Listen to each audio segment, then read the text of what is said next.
What's up, everybody? There we go, Ian here, and I wanted to do a quick video showing how the rear quarter windows on a 1967 Nova get installed into the tracks.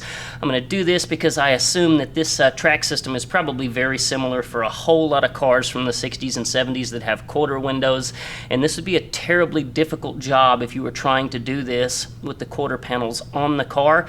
So I'm just going to kind of show you how this goes together in the hopes it helps somebody out there, as well as a future reference for me in case I have to pull these things out a few years from now while the quarters are on the car. I can come back and watch this video and hopefully see how everything goes together and the process for getting the window in the car.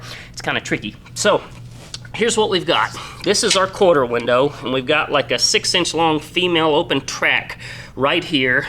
This roller you see right here is going to slide into there.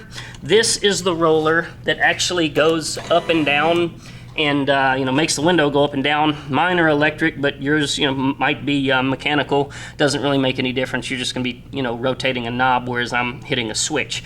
So what you want to do here is kind of move this this thing down somewhere into that neighborhood right there. Okay, we're going to take our window, we're going to bring it down into the car, and then the first thing we're going to do is slide that roller into that track right there. I'm going to lean around in front of the camera, slide that roller on. Okay, so the first roller is in place there. What I'm now going to do is hold this this window as I raise it back up, making sure to keep that thing in the track the entire time, okay? We go pretty much all the way to the top, just about. Go a little bit more.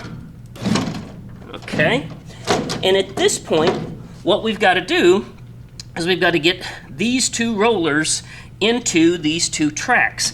And honestly, whether you do one roller first or the other, I don't know that really matters that much. But what you're going to do is, you notice here, I'm going to take this window and I'm going to slide one roller into place. And now, in order to get this roller to slide into that track, I'm going to hold it so that it's aligned in place right here, so it will go into the track. And then I'm going to lower the window. There we go. So once I get that done, now my window is actually in place, and the only thing left to do is to take the second track. What did I do with that booger? Where'd she go? There it is. Is to take the second track that you see right there, and this is the easy part. At that time, you're going to bring it in through this hole right here. You're just going to slide it right up onto that roller right there, move it into position, put it into place. And at this point, you're essentially done. Obviously, you put nuts on the inside and everything to tighten everything up, but that's really all that there is to it. I hope that helps somebody out there. Got my power windows here from the folks at New Relics. New is spelled N-U, and if I remember correctly, their website is nu-relics, R-E-L-I-C-S. .com. I may have messed up the spelling, but if so, just do a Google search. You'll find it. Hopefully this helps somebody out there. You guys have a great Christmas. Take care.